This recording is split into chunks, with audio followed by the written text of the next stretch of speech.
반갑습니다. 유태인 목사입니다. 오늘은 다니엘서 5장의 말씀을 가지고 성경과 역사로 보는 바벨론의 멸망이라는 제목으로 말씀을 함께 나누겠습니다. 오늘은 이 바벨론의 멸망에 대한 성경의 예언을 구절구절 풀어서 설명하기보다는 세계사 이야기를 통해 좀 풀어가려고 하는데요.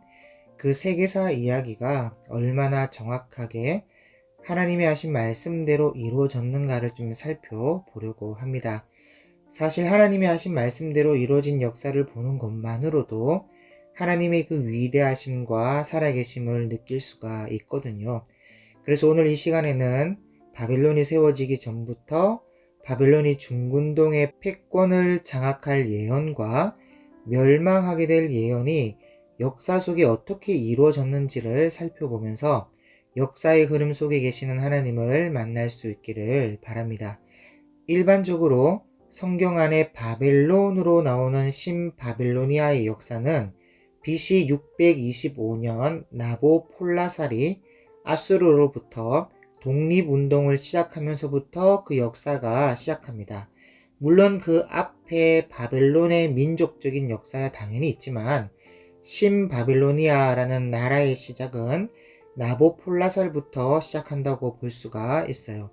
이 나보폴라살은 느부갓네살의 아버지인데 성경 열왕기하 20장에 보면 브로닥 발라단이라고 이사야서에는 무로닥 발라단으로 나오는데 발음 따라 조금씩 달라요. 어쨌든 이 왕이 히스기야 왕이 병에 걸려 나았을 때에 사신을 보냈던 왕인데 이 사람이 세계사의 나보폴라살입니다. 그래서 이 나보폴라살이 독립운동을 해서 아수르와 약 한 13년 동안 크고 작은 전쟁을 치렀는데 결정적인 승리는 나보폴라살의 아들인 느부갓네살 왕에게 가서야 가능했습니다. 그리고 드디어 BC 612년에 느부갓네살이 아수르를 무너뜨리고 독립한 신바빌로니아를 세우게 되죠. 그리고 나훔서에 예언되어 있던 것처럼 그 해에 유브라데스 강물이 범람하게 되고 아수르 니느웨를 완전히 덮어버리는 바람에 아수르는 역사 속에 완전히 사라지게 됩니다. 그리고 그 이후 애굽과의 갈그미스 전투를 치르고 이 승리를 하게 된 바벨론은 애굽 원정길로 떠났다가 예루살렘을 들러서 1차 침공을 하고 다니엘과 세 친구를 잡아가죠. 그런 다음 바벨론은 느부갓네살에 의해 주변 나라를 하나하나 침략하는데 이때부터 거대한 제국의 면모를 갖춰가게 됩니다. 그리고 그때 느부갓네살 왕의 통치에 의해 건설된 신바빌로니아 성은 철옹성과 같았는데 그 당시에 바벨론 성을 한 번이라도 봤던 모든 사람들은 바벨론이 무너질 것이라고는 상상할 수 없었고 무너지리라 믿지도 않았으며 무너지게 될 것이라고 예언하는 사람도 없었습니다. 딱 하나 있다면 성경 말씀, 하나님만은 바벨론이 무너지게 될 것을 말씀하고 있습니다. 그것도 여러 하나님의 선지자를 통해 선포되었는데 이사야서, 예레미야서, 에스겔서, 하박구서 등 여러 곳곳에서 바벨론이 무너지게 될 것을 미리 예언으로 말씀하셨습니다. 성경만이. 그리고 하나 살펴봐야 할 것은 다니엘서 5장 22절에 보면 다니엘이 벨사살 왕에게 벨사살이여 왕은 그의 아들이 되어서 이것을 다 알고도 아직도 마음을 낮추지 아니하고 이런 말씀이 있는데 벨사살 왕은 사실 느부갓네살의 아들이 아닙니다. 그런데 여기 그의 아들이 되어서 라고 되어 있는 것은 히브리 사상을 따라 기록해서 그렇습니다. 히브리 사람들은 자기 후손도 아들인 것처럼 말하는 경우가 있는데 아들을 뜻하는 단어가 히브리어로 두 개가 있어요. 하나는 바르고 하나는 벤입니다. 그래서 바르는 자기 아들뿐 아니라 후손까지 아우를 때 쓰는 단어이고 벤은 친아들을 말하는 단어예요. 그런데 벨사살이요 왕은 그의 아들이 되어서 할 때 이 아들은 바르로 되어 있습니다. 후손의 개념인 것이죠. 그래서 세계사에 나오는 신바빌로니아의 왕의 순서를 제가 좀 간단하게 간략하게 좀 정리해 드리자면 BC 625년에 나보폴라살, 성경에는 브로닥 발라단이라는 왕이 아수르의 속국으로 있다가 독립을 합니다. 그리고 BC 612년에 나보폴라살의 아들인 느부갓네살이 니누에를 함락시키면서 신바빌로니아가 역사의 무대 위에 올라오게 되죠.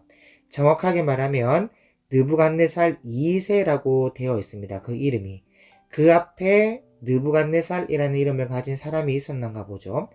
이 느부갓네살 2세가 중군동의 패권을 거머쥐게 됩니다. 그리고 느부갓네살을 이어서 왕이 된 사람이 느부갓네살의 아들인 에밀 무로닥이라는 사람인데 왕으로 통치를 제대로 해보기도 전에 자기의 매형이었던 네르갈 사레셀이라고 이 사람이 에밀 무로닥을 암살해요. 그리고 이 네르갈 사레셀이 4년간 통치하다가 세상을 떠나는데 이 네르갈 사레셀은 예레미야 39장 3절에 보면 예루살렘이 멸망당할 때 느부갓네살과 함께 예루살렘 중문에 앉아서 시드기야 왕의 눈을 뺄 때 있었던 궁중 장관으로 그 이름이 성경에 나오고 있습니다. 그 다음 라바사 마르둑이라는 사람이 1년 정도 통치를 하고 그 뒤에 나보니두스라는 사람이 바벨론의 왕이 되었는데 이 나보니두스는 정치에 별로 취미가 없었어요. 그냥 태양신을 섬기는데 심취해서 이곳저곳으로 유유자적하며 태양신을 따라 다녔던 사람입니다. 그래서 모든 정치와 정권을 자기 아들에게 다 맡겨놨는데 그 아들이 오늘 성경의 벨사살 왕이에요. 성경에는 왕이라고 나오지만 세계사에는 왕의 이름에 올라가 있지 않습니다. 왜냐하면 섭정 정치였으니까. 실제 왕의 권한은 아버지 나보니두스에게 있었거든요. 그래서 벨사살은 왕의 이름에 들어가지 않는데 성경에는 왕으로 소개하고 있습니다. 그럼 어떻게 해서 바벨론이 멸망당했냐면 먼저 이 세계사의 고레스 왕의 이야기를 안 할 수가 없습니다. 성경에 예언된 고레스가 태어나기 약 한 100년 전에 이사야 선지자가 예언한 고레스의 이야기부터 시작을 해야 합니다. 그래서 먼저 지도를 보시면 왼쪽 위에 리디아라는 나라가 있고 그 옆에 메데라는 나라가 크게 있고 신바빌로니아가 그 아래에 있는데 그 사이에 작은 나라가 보이십니까? 그 나라가 페르시아 엘람이라는 나라예요. 이때 엘람은 메데 나라의 속국으로 있었는데요. 여러분 다니엘서 9장 1절에 보면 메데 족속 아하수에로의 아들 다리오가 갈대아 나라 왕으로 세움을 받던 해라는 구절이 있습니다. 여기 메데 족속은 메데 나라고 다리오는 다니엘을 사자굴에 던진 왕이죠. 그런데 다리오가 아하수에로의 아들로 소개되고 있는데 이 아하수에로가 메데 나라의 마지막 왕으로 세계사에서는 아스티아게스로 나옵니다. 이 메데 나라의 아스티아게스가 주황색 이 리디아 나라의 크로이소스라는 당시에 굉장히 유명한 왕이 있었는데 그 왕의 여동생과 결혼합니다. 그리고 아들인 다리우스라는 아들을 낳고 만다네라는 공주를 낳았어요. 이 다리우스는 다니엘을 사자굴에 던진 왕으로 유명하니까 잘 아시겠지만 사실 이 만다네라는 공주가 메데나라에서 아주 총명하고 똑똑하고 지혜로움으로 유명했어요. 그래서 어느 날 메데나라 아스티아게스 왕이 꿈을 꿨는데 꿈에 만다네 공주가요 오줌을 누는데 얼마나 오줌을 많이 누는지 고대 중군동 전체가 이 공주의 오줌에 빠져가는 겁니다.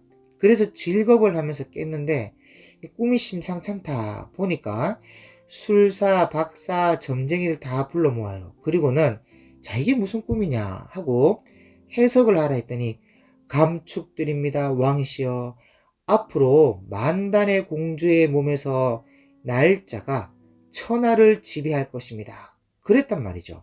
그러면 아스티아게스 왕이 좋아해야 할 텐데 이 왕이 속으로 내 아들의 몸에서 나는 자가 세상을 다스려야지. 어떻게 공주 몸에서 날 자가 세상을 다스리냐. 그러면 안 되지. 그러면서 만단의 공주를 페르시아 엘람 나라의 속국이었는데 그 엘람 나라 캄비세스라는 왕자에게 시집을 보내버렸어요. 넌 그저 그 평범하게 시골에 가서 살아라 그러면서.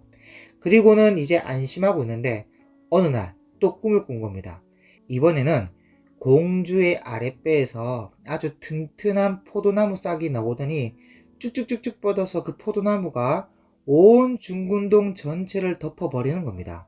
그래서 또 이 무슨 꿈이냐 하면서 무당, 박수, 점쟁이들 다 불러서 야 이거 무슨 꿈이냐 해석해봐라 했더니 아마도 그 공주의 몸에 천하를 호령할 인물이 임신한 것 같습니다. 감축드립니다 하는데 이 왕의 마음은 그렇지가 않은 거예요. 야 이거 시골로 보내봐도 안 되는구나. 시골로 시집 보내도 안 되는구나 이거. 내가 비상조치를 취해야 되겠어. 하고는 공주를 다시 메디나라로 불러요. 서울에 와서 아이를 낳아야지. 그 시골 위험하다 하면서 불러 올립니다. 그래서 그때 당시에 메디나라의 총리였던 하르파고스라는 이 사람에게 왕이 지시를 내립니다.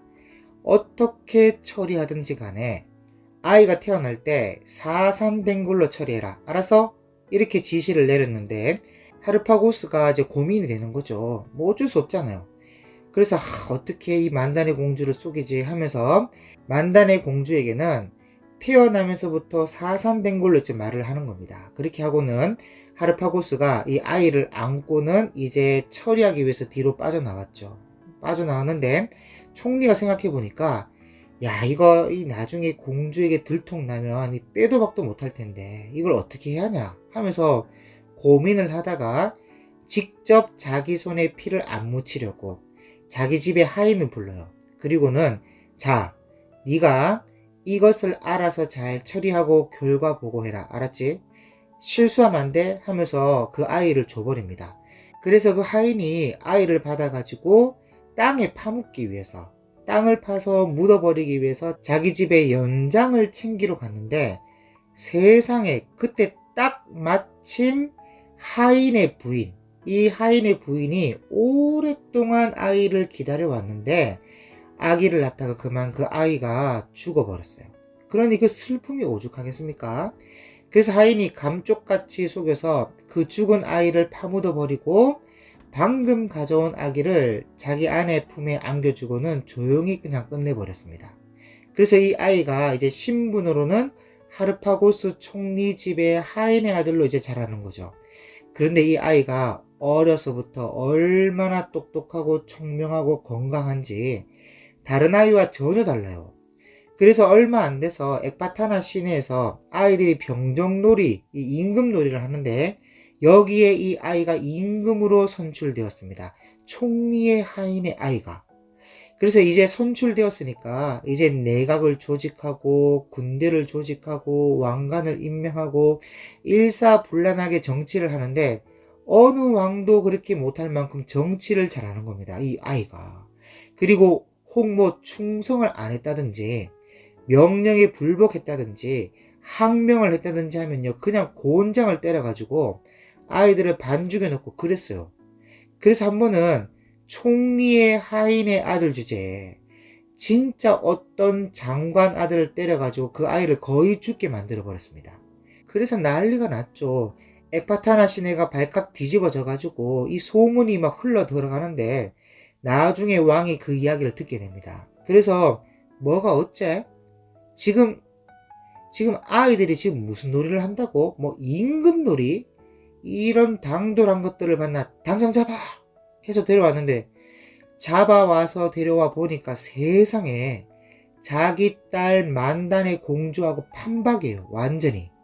그리고 말을 시켜보니까 이 얘가 하는 말이 내가 비록 어린아이지만 왕으로 선출되었는데 이 신하가 왕의 명령에 항명을 했어야 되겠습니까? 내가 이것 때문에 죽어야 되겠습니까? 하면서 아주 당당하게 하늘 같은 왕 앞에서도 자기 할 말 다 하는 겁니다. 얘가. 그래서 야 뭐 이런 게 다 있나 싶어서 나이를 물어보니까 몇 살이래요. 그러니까 자기가 죽게 한 외손주하고 나이가 똑같단 말이죠. 그래서 이게 아무래도 이상하다 해서 하르파고스 총리를 불렀습니다. 불러서 야, 이것 봐라. 이거 완전 생긴 게 만단의 공주하고 똑같이 생겼지 않냐. 도대체 이게 어떻게 된 거냐? 이실 짓고 말해라 하니까 그게 왕이시여. 그 사실 제가 뭐 직접 땅을 팔 수는 없고 하인에게 맡겼습니다. 뭐? 하인에게 맡겼다? 당장 데려와. 그래서 당장 데려왔죠. 그래서 그 하인이 왔는데 하인이 문 열고 들어오면서부터 부들부들 떨면서 이실 짓고 다 불어버리네요. 그래서 그 소문이요, 엑바타나 시내에 전부 퍼져가지고 만단의 공주도 뭐 자기 아들이 죽은 줄 알았더니 뭐 세상이 그렇게 똑똑하게 살아있다 하니까 냉큼 올라와서 데려가 버린 겁니다. 여러분, 이 아이가 누구냐? 이 아이가 바로 고레스입니다. 우리 성경에만 고레스라고 나오는데 세계사에서는 퀴로스라고 불러요. 그래서 이 고레스가 엘람 나라 페르시아로 내려가서 거기서 그 총명한 어머니한테 이제 제대로 배우는 겁니다.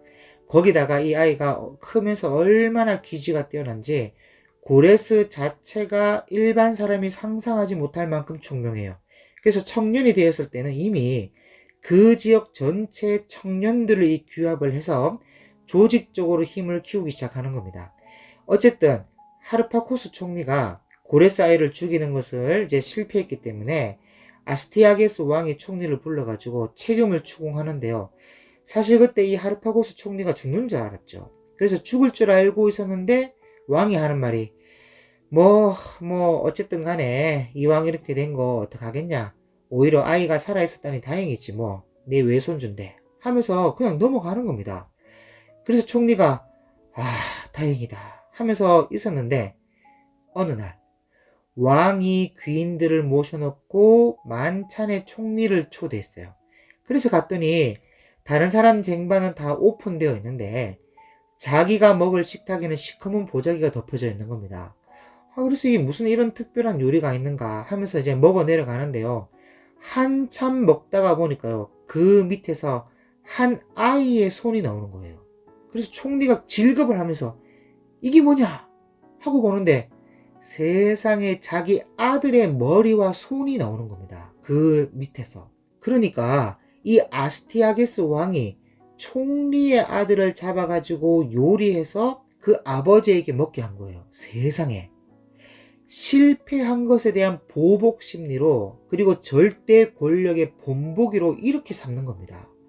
그래서 아무리 총리가 신하고 왕은 마음대로 할 수 있다 하더라도 이게 여러분 사람인데 반감이 안 생기겠습니까? 그래서 그 자리를 박차고 일어났는데 그 뒤로 속으로는 절치부심하는 거죠. 그리고 그 이후로부터 이 하르파고스 총리가 점점 고레스에게 마음을 기울이기 시작하는데요. 고레스에게 밀서를 보내면서 때를 기다리자, 힘을 기리고 있어라 하고 토끼를 잡아다가 그 속에 편지를 넣어 보내기도 하고 그렇게 소식을 서로 주고받고 있었는데 어느 날 엘람 페르시아에 있는 고레스가 청년을 규합하고 군대를 조직하고 점점 힘을 키우고 있다는 소식이 이 왕의 귀에 들려오는 겁니다. 그래서 이 아스티아게스 왕이 이거 아무래도 안 되겠다. 이번에 아예 뿌리를 뽑아야 되겠다 하면서 선전포고를 하고 속국인데 그 나라에게 선전포고를 하고 당장 고레스를 잡아 소환하도록 그 토벌령을 내리면서 하르파코스 총리에게 총지휘를 맡겼어요. 너에게 내가 다시 한번 기회를 준다. 이번에 가서는 실수 없이 반드시 고레스를 잡아오도록 해라. 알았어? 해서 이 총리가 군대를 이끌고 고레스를 잡으러 가는데요. 그때 메데 바사의 군대란 대단했죠. 바벨론이 북쪽 위로 침공하지 못할 정도로 그 당시에 이 메데 바사의 군대란 대단했습니다. 그래서 그 주력 부대, 그 강력한 부대를 이끌고 페르시아로 가는데 거의 다 와서 이제 하루 정도만 더 가면 도착하는 거리에서 이제 그날 밤 하르파고스 총리가 군대 장관들, 이 대장들, 지휘관들 이런 사람들 다 불러 모아놓고는요 술을 한 잔 내는 겁니다. 그러면서 자기 속에 있는지 이야기를 하는데 여러분 장군들 제 이야기를 한번 잘 들어보십시오. 아마도 많이 놀라겠지만 이건 농담이 아니라 진담입니다 하면서 속에 있는 이야기를 이제 하는데, 나는 지금 고레스를 토벌하러 가는 게 아니라 고레스에게 투항하기 위해서 갑니다. 내가 왜 이런 결단을 하게 됐는지는 아마 여러분들을 다 아실 것이라 저는 생각합니다. 하니까 그 하르파고스 총리의 아들이 어떤 식으로 죽었는지를 전부 다 알지 않습니까? 그리고 평소에 이 왕의 정치를 너무나 다 잘 알고 있지 않습니까? 그러니까 그 자리에 있던 모든 장군들이 까짓것 총리가 고레스에게 투항하겠다고 하는데 우리도 총리의 결정을 따르도록 하겠습니다 하면서 모두 다 총리와 생사고락을 함께 하겠다고 의기투합해 버렸어요. 물론 미리 포섭해 놓은 장군들이 있었죠. 그래서 총리가 얘기할 때 바람잡이 역할도 좀 하고 또 술자리 분위기도 있고 하니까 전부 다 나도 총리와 함께 하겠소 하면서 다 넘어가 버린 겁니다. 그래서 그 큰 군대 메데 바사의 주력 부대가 고레스에게 그냥 다 넘어가 버렸어요. 그러니 고레스는 싸우지도 않고 날개를 달아버린 것이죠.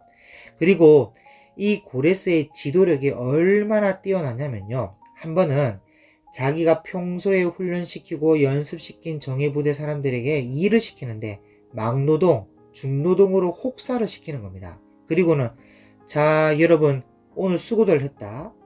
오늘 수고했으니까 내일은 우리 파티를 열 건데 파티 올 때 제일 멋있는 옷을 입고 오고 반드시 파트너를 데리고 오도록 해라 하고 이제 파티를 여는데요. 한참을 노래하고 춤추면서 전부 술이 취해가지고 기분 좋을 때 고레스가 전체 장중을 조용하게 하고는 일장연설을 하는 겁니다. 자 여러분 병사들이여 들으시오. 어제 그 뼈 빠지게 중노동하는 거하고 오늘 이렇게 잔치하는 거하고 어느 것이 더 즐겁습니까? 하고 물으니까 말 하나 많아죠. 오늘 잔치하는 게 훨씬 더 즐겁습니다. 그러니까 고레스가요 거기서 바로 몰아붙이기를 우리가 메데 나라의 속국이 되어서 언제까지 중노동하듯이 노예처럼 살 것입니까? 우리가 싸워 이겨서 잔치하는 삶을 살아야 되지 않겠습니까? 그러니 여러분들이여 선택하시오. 선택은 여러분들에게 달려서 하니까 전부 다 술 한잔 먹은 김에 싸웁시다 하고 다 들고 일어나는 겁니다. 그래서 마침 투항해온 이 메데바사의 주력부대와 함께 이 청년들이 메데로 올라가는데요. 게임이 돼야 말이죠. 메데 나라의 정예부대가 다 고레스에 넘어왔죠. 그리고 고레스는 어려서부터 전쟁놀이를 하면서 잔뼈가 굵었죠. 이 게임이 안 되는 겁니다. 그래서 그냥 에파타나 수도를 그냥 접수했어요. 접수. 오늘부터 우리가 여기를 접수한다. 이 끝이에요. 물론 그렇다고 자기 외할아버지가 되는 아스티아게스 왕을 죽이고 그러지는 않고요. 그냥 통치권만 인수받아서 끝내버립니다. 이렇게 해서 이른바 진짜 페르시아, 메데 페르시아가 한 나라가 되었어요.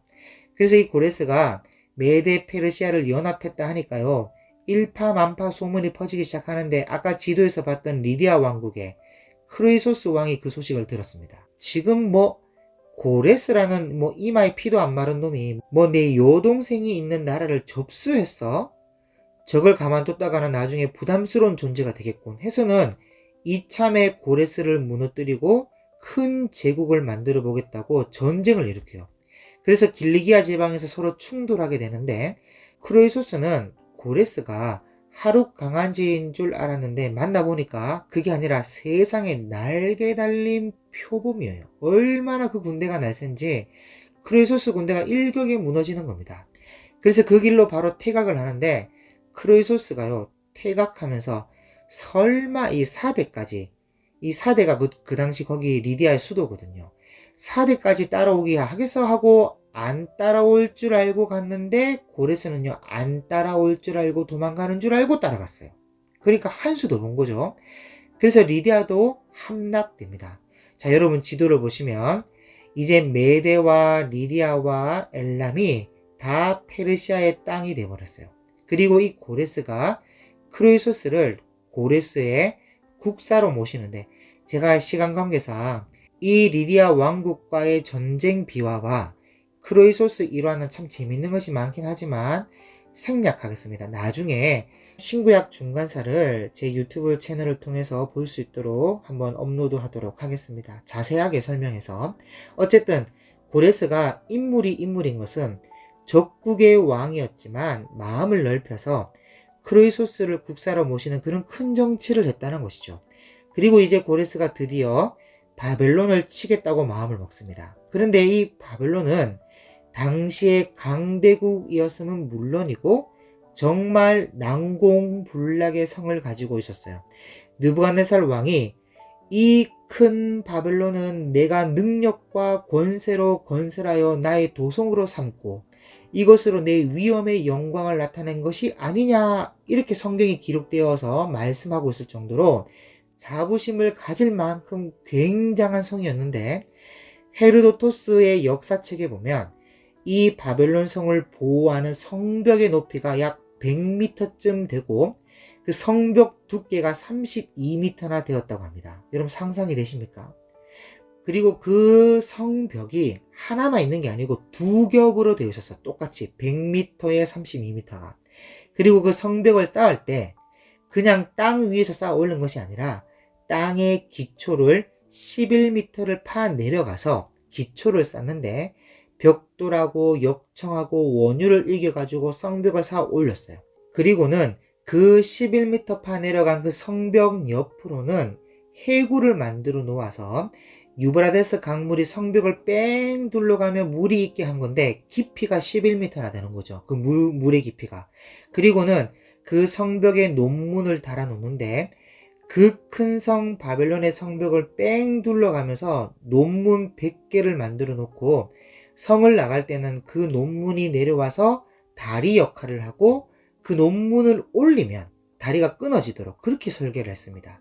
그리고 그 유브라데스 강물이 바벨론 성 중앙으로 통과돼서 성 반대편으로 빠져나가도록 만들어 놨는데 그 당시에 어떻게 그런 공학 기술이 있었는지 정말 대단한 성이고, 안에서 작정하고 열어주지 않는 이상 이 성을 무너뜨린다는 것은 불가능한 소리였습니다. 그때 무슨 폭탄이 있는 것도 아니고 기껏이 써봐야 공성태 정도가 난데 그 돌 던지는 거, 그 돌을 던져서 32m의 두께의 성벽을 어떻게 뚫고 화살을 쏜다 해도 100m 높이를 어떻게 쏩니까? 그러니까 바벨론 성이 무너진다는 것은 말도 안 되는 소리였어요. 그런데 지금 고레스가 이런 바벨론을 무너뜨리겠다고 출격을 하는 겁니다. 그러니까 고레스의 배짱이나 용기나 이런 거는 천하가 감당을 못해요. 그래서 이제 페르시아가 바벨론 점령을 떠나는데 그날 고레스는요, 하얀 말, 이 티 하나 없는 아주 숭백의 백마 4마리가 끄는 황금 마차를 타고 아주 폼나게 가는데요. 그런데 이 엘람에서 바벨로니아로 가는 길에 보면 유브라데스 강이 나옵니다. 그래서 그 강을 건너면 바로 바벨론 땅에 들어가게 되는 것인데, 그 강을 건너고자 최대한 물살이 세지 않는 곳으로 건넌다고 건넌 것이 그만, 건너다가 백마 한 마리가 물살에 휩쓸려서 익사해 버렸어요. 그러니까 이 4마리가 딱 끓어야 폼이 나는데 한 마리가 없으니까 이게 얼마나 보기 싫겠습니까? 그래서 고레스가 노발대발하면서 내가 이놈의 강을 여인이 이 치마 짜라 걷고 올리고 건널 수 있게 만들어 버리겠다면서 얼마나 화가 나는지 그날로 병사들이 거기다 진을 치고는요, 강을 쪼개기 시작하는데요. 그 강 한쪽으로 180갈래, 양쪽으로 360갈래를 찢어서 나눠버렸습니다. 그리고 이제 고레스가 바벨론으로 왔는데 그때 이 바벨론 성 안에서는요, 잔치를 벌이고 있었어요. 지금 고레스가 바벨론을 치러 와? 아무리 그 고레스라는 놈이 메데나라를 먹고 리디아를 먹었다 하더라도 바벨론이 어떤 곳인데 여길 온단 말이야? 그냥 바벨론 성이나 구경 잘 하고 돌아가라 그래 하면서 안에서는요, 잔치를 벌이는데 이게 오늘 다니엘서 5장에 있는 말씀입니다. 벨사살 왕이 귀족 1000명과 큰 잔치를 베풀고 술을 마시는데요. 아무리 그래도 그렇죠. 자기 나라를 점령하겠다고 지금 성 밖에 고레스가 와서 진을 쳤는데 여러분 흥이 나겠습니까? 별로 흥이 안 나는 겁니다. 그래서 생각하는 것이, 야, 그 예루살렘에서 가져온 여호와 신에게 제사하는 금그릇, 은그릇 그런 거 있지? 야, 그것 좀 가져와봐 하면서 하나님께 제사 드릴 때 쓰는 금그릇에 술을 부어 마셔본다는 겁니다. 그래서 술을 부어 마시면서 금, 은, 구리, 쇠, 나무, 돌로 만든 신들을 찬양하면서 마시는데 갑자기 벽에 손이 나타나더니 그 손가락이 불꽃을 튀기면서 글자를 파는 겁니다. 그런데 그게 무슨 글씨인지 알아볼 수가 없어요. 그래서 부들부들 떨면서 술객, 술사, 점쟁이들을 불러서는 해석하라고 하는데요. 이들도 아는 게 있어야죠. 그때요, 한 왕비가, 이 왕비는 잔치 자리에 같이 있었던 왕비는 아니었던 것 같아요. 아닌데 그래도 다니엘을 아는 왕비였어요.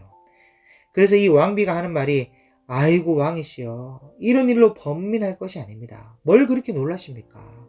왕의 나라에 거룩한 신들의 영이 있는 사람이 있는데 느부갓네살 왕 때부터 있었던 자, 명철과 총명과 지혜가 신들의 지혜와 같은 자가 있습니다 해서 다니엘을 들라 합니다.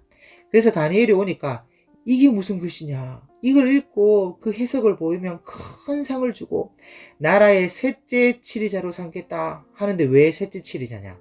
자기 아버지 나보니두스가 살아있거든요. 그래서 다니엘이 그런 거 필요 없고 당신이나 하고 해석해 보이겠다 하면서 읽어 보이니까 메네 데켈 우파르신이라, 세어보고 달아보니 나눠야 되겠다, 그런 뜻인데 왕이 하나님의 저울에 달려서 함량 미달로 나타났다는 겁니다.